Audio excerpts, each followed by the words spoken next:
오늘은 샘 곁에 가지는 담을 넘고 라는 제목으로 여러분과 말씀의 은혜를 나누기 원합니다. 여러분, 혹시 개영배라고 하는 이 술잔을 보신 적 있나요? 개영배? 들어보셨나요? 특별한 술잔인데, 제가 보여달라고 전에 보여주셔가지고, 자, 저렇게 생겼어요. 어떤 잔이냐면, 술잔에 이렇게 술이나 물을 따르면 술잔의 70% 정도만 물이 차고 그 이상의 수위가 올라오면 물이 잔 밑으로 쑥 빠져버리는 잔이 있습니다. 저런 것을 중국에서 먼저 만들었다고 하고 그 이름을 개영배라고도 말합니다. 원리는 쉽습니다. 술잔 가운데에 이렇게 조그만 관이 하나 있어요. 그리고 그 관 속으로 물이 빠져나갈 수 있는 길이 있습니다. 그 수압을 이용해서 일정 수압 이상이 되면 그 물이 주르륵 빠져버리게 되어 있는 거죠. 즉, 술잔이 가득 차지 않는다라는 것을 말하고 있는데 저 잔이 주는 깨우침이 있는 것이죠. 즉, 적절한 체움, 일정량의 체움만 우리 사람에게 필요하지 그 이상의 것은 오히려 독이 될 수 있다는 것을 가르쳐주는 물건이기도 합니다. 이런 개영배 술잔과 관련된 한 인물이 있으니 우리나라에서는 조선시대의 거상이라고 하는 임상옥이라는 인물이 하나 있어서 오늘 설교의 서두에 여러분에게 먼저 잠깐 이야기를 하나 나눠보려고 합니다. 임상옥이라고 하는 조선시대에 매우 큰 거상이 있었습니다. 돈을 아주 잘 번, 무역을 아주 잘한 사람입니다. 그는 원래는 역관의 출신 가문에서 태어나서 나름 괜찮은 가문이었지만 자기의 할아버지 때부터 이렇게 가세가 기울어서 아버지는 많은 빚을 지고 돌아가실 수밖에 없는 처지였고, 그래서 그는 저 윗지방 의주에 있는 한 장사꾼 밑에서 허드렛 일을 하면서 그의 어린 시절을 보낼 수밖에 없었습니다. 아버지는 비록 장사를 했지만 자기의 아버지가 물려준 빚 때문에 큰 장사를 성공하지는 못했습니다. 하지만 그의 아버지가 이 임상옥에게 가르쳐준 귀한 가르침이 하나 있었는데 이런 것이었습니다.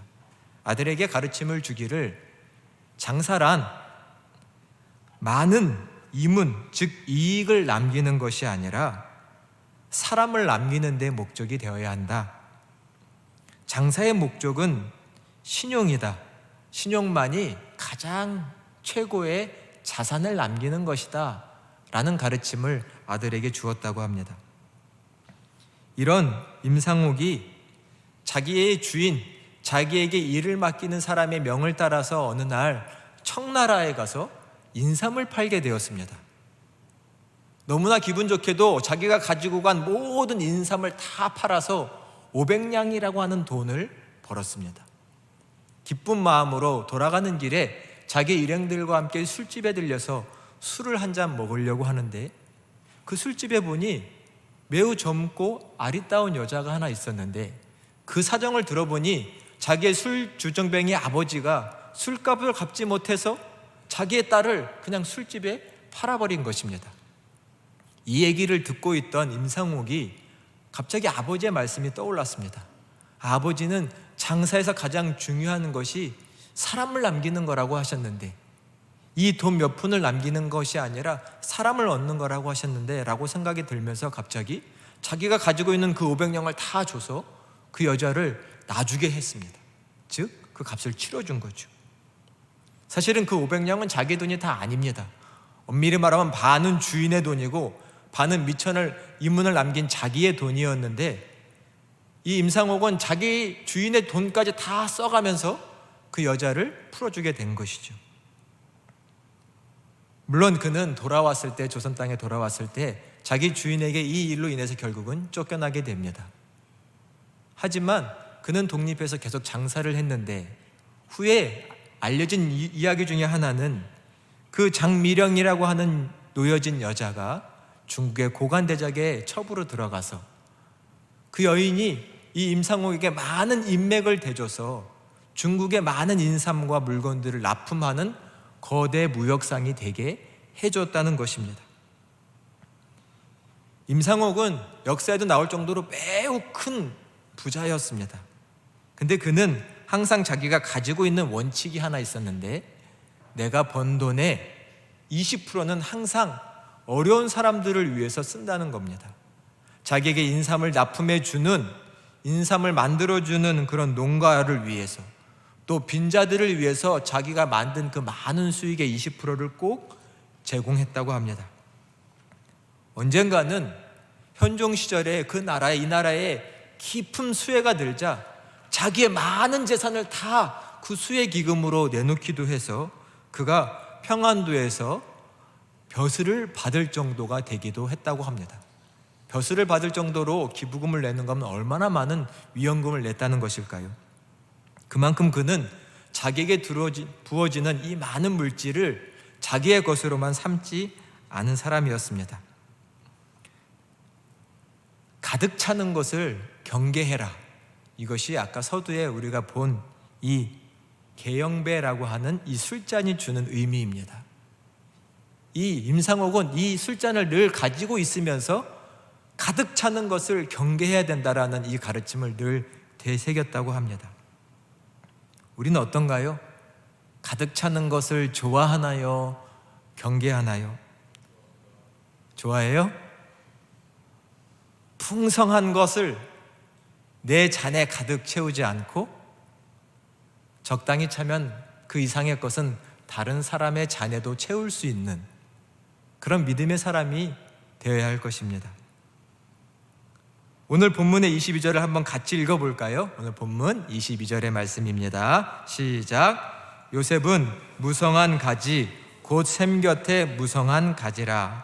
그 가지가 담을 넘었도다. 아멘. 유명한 말씀이죠, 여러분. 요셉은 무성한 가지라, 샘 곁에 무성한 가지라. 그 가지가 뭘 넘었대요? 담을 넘었도다. 관련된 찬양이 뭐죠? 그죠? 너는 담장 너머로 뻗은 나무. 야곱의 축복, 그죠? 이 찬양이 이 말씀에서 나왔죠. 오늘의 말씀은 아버지 야곱이 자기의 아들 요셉에게 주는 축복의 말씀입니다. 22절부터 26절까지. 이 말씀 한 구절 한 구절이 얼마나 큰 축복으로 가득한지, 이런 축복은 하나님이 우리에게, 우리의 부모님이 우리에게, 사랑하는 믿음의 선배들이 우리에게 해줬으면 하는 그런 귀한 축복입니다. 이런 축복을 받는 저희 모두가 되시기를 예수 그리스도의 이름으로 축원합니다.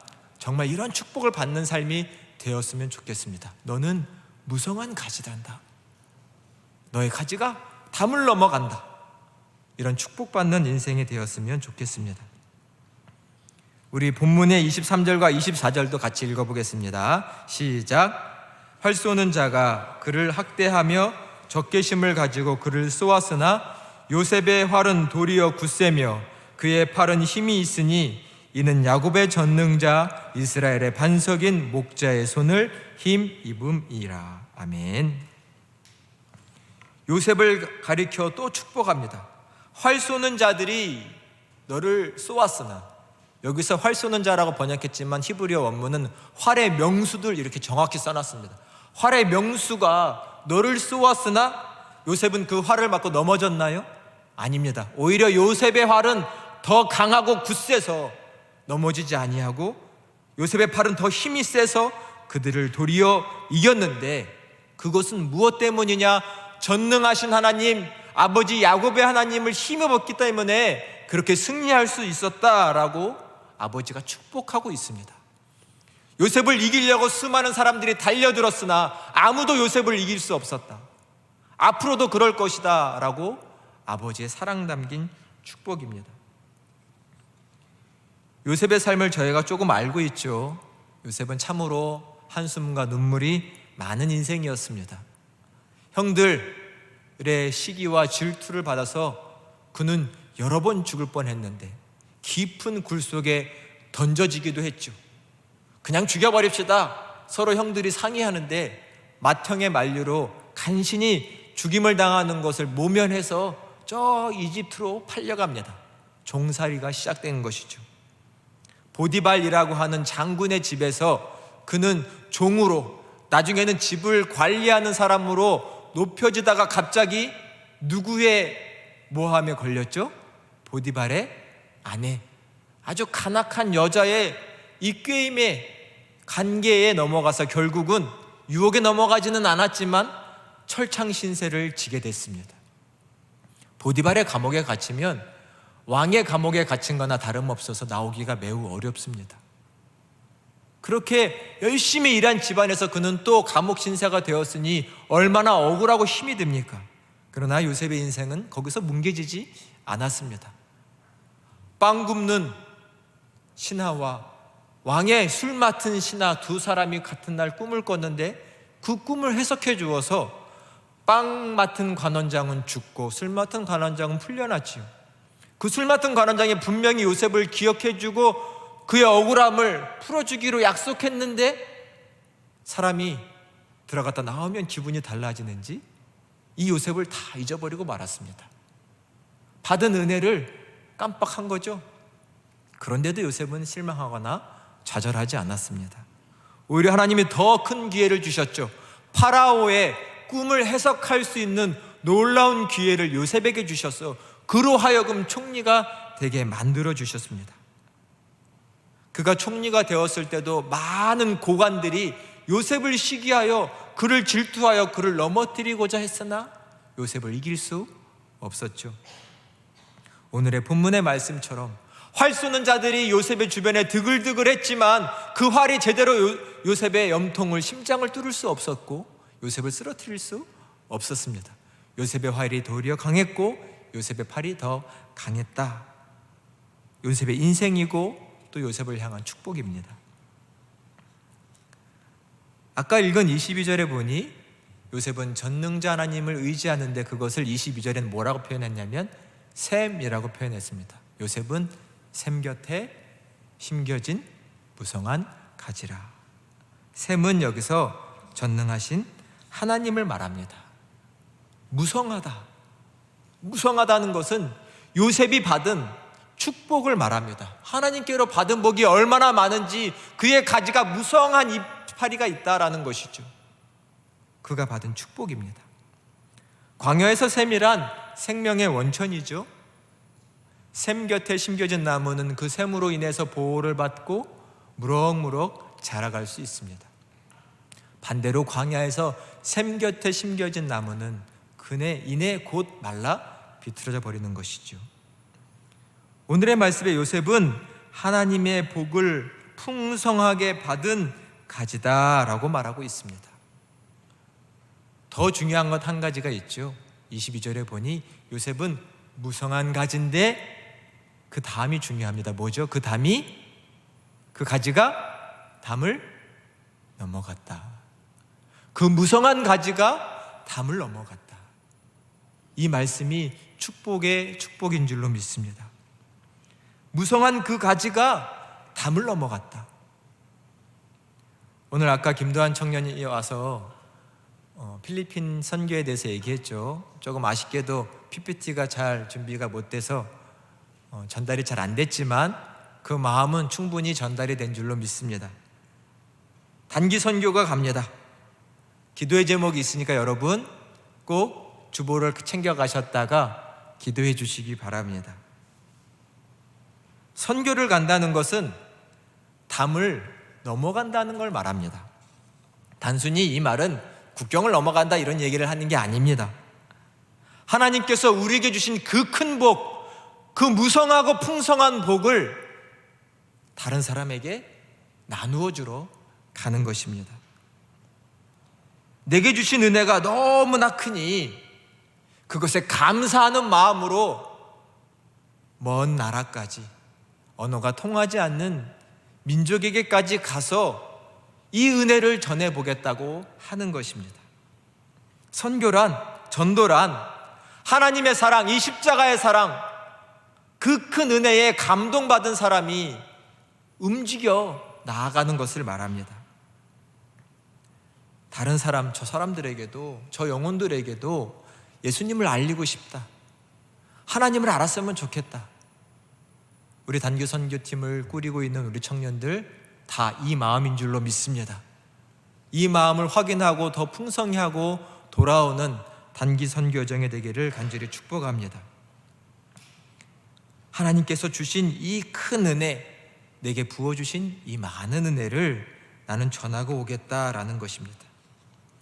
결국 선교란, 전도란 하나님의 사랑에 감동된 마음입니다. 여러분은 하나님의 사랑이 내 마음에 부음바 되어서 충만하세요? 어떠신가요? 이 십자가의 사랑이 내 마음에 부음바 되었습니까? 그렇지 않습니까? 뭘로 알 수 있을까요? 가지가 담을 넘는지 넘지 못하고 있는지를 보면 알 수 있겠죠. 내가 누군가에게 예수 그리스도를 전하고 싶은 마음이 있는지, 하나님을 믿게 하고 싶은 마음이 있는지 스스로를 점검해 보면 내 마음에 하나님의 사랑이 가득 부어져서 누군가에게 흘러가고 있는지 아닌지를 알 수 있겠죠. 이번 단기 선교팀은 8명이 꾸려져 가지만 다시금 여러분에게 부탁드려 보는 것은 그냥 몇 명 친구들이 선교 가나 보다 이렇게 생각하지 마시고 우리 공동체가 파송하는 것이다. 아멘. 우리 공동체가 기도로, 후원으로, 응원으로 보내주는 것이다. 이렇게 생각하고 함께 해주시기를 바랍니다. 꼭 기도해 주시기 바랍니다. 오늘 주보에다가 헌금 봉투를 넣은 이유도 사실 우리가 임원들과 리더들과 상의한 끝에 우리 단기 선교팀에게 우리의 공동체의 정성을 표현해보자는 뜻이니 여러분 학생이면 10,000원이든 20,000원이든 직장인이면 50,000원이든 100,000원이든 우리의 마음과 정성을 표현해 주시기 바랍니다. 청년들을 돕지 않는 게 아니라 선교를 돕고 그곳에 있는 사람들도 도울 수 있습니다. 우리는 이곳에서 보내는 선교사가 되어주시기를 바랍니다.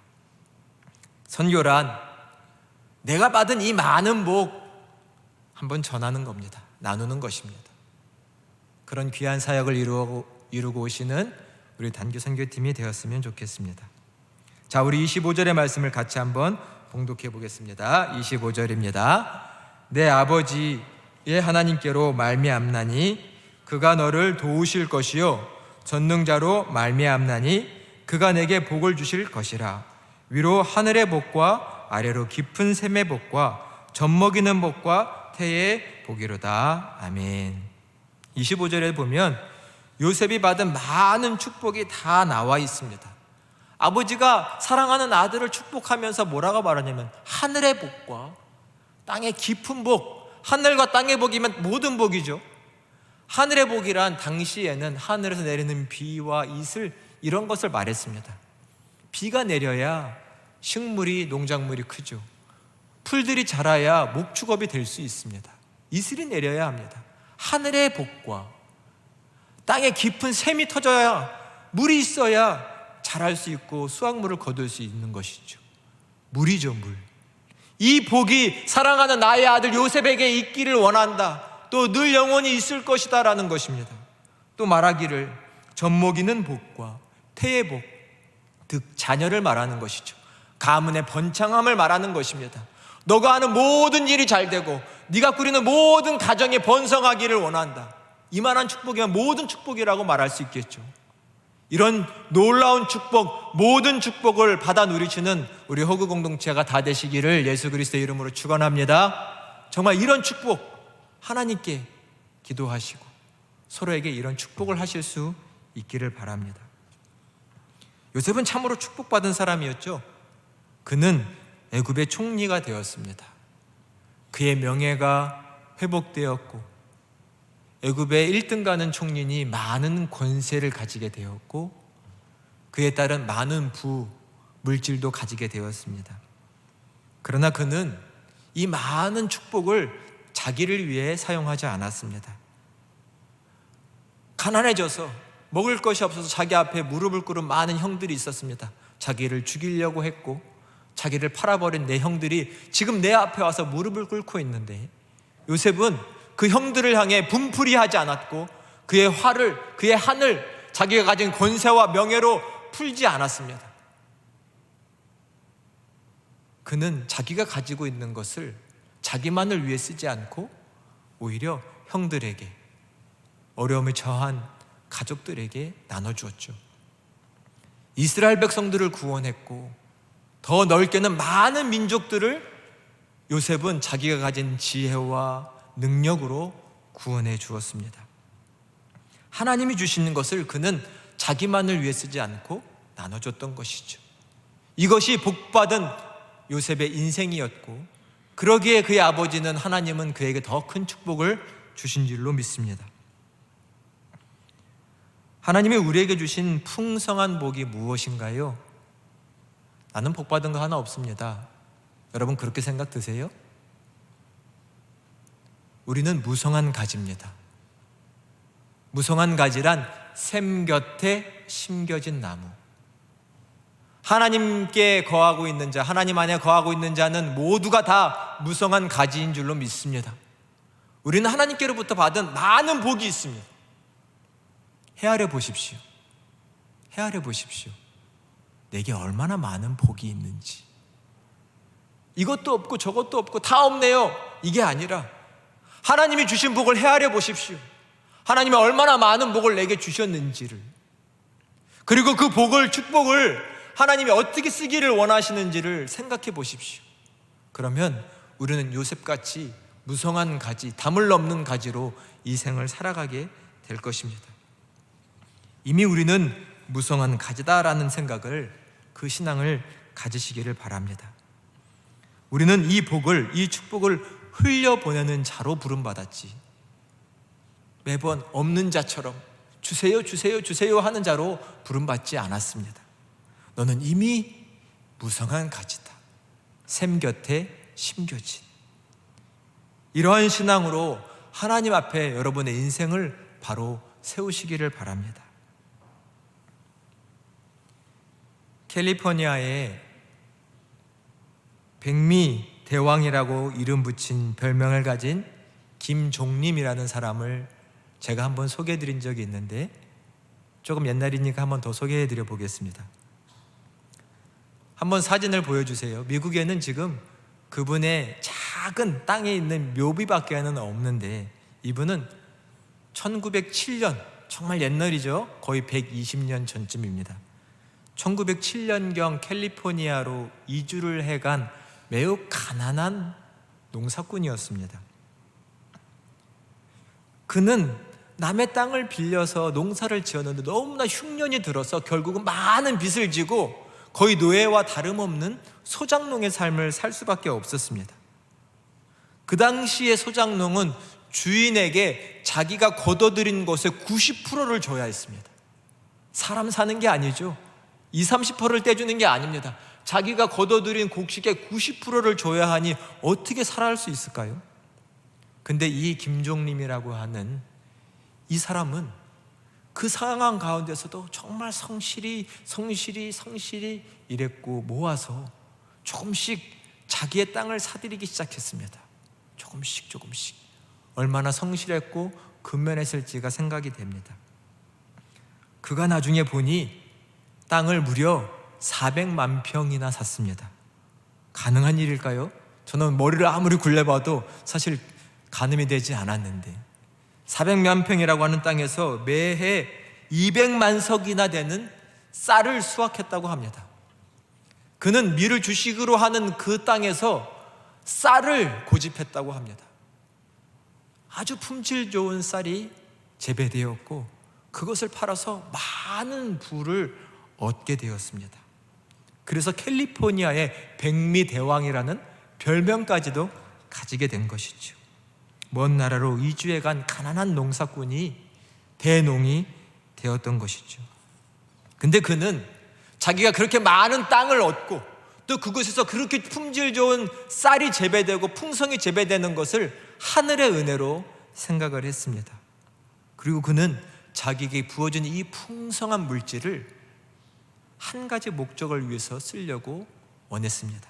그것은 무엇이었냐면 대한민국의 독립이었습니다. 조선의 독립을, 대한민국의 독립을 간절히 원하며 자기에게 부어진 그 많은 물질을 썼습니다.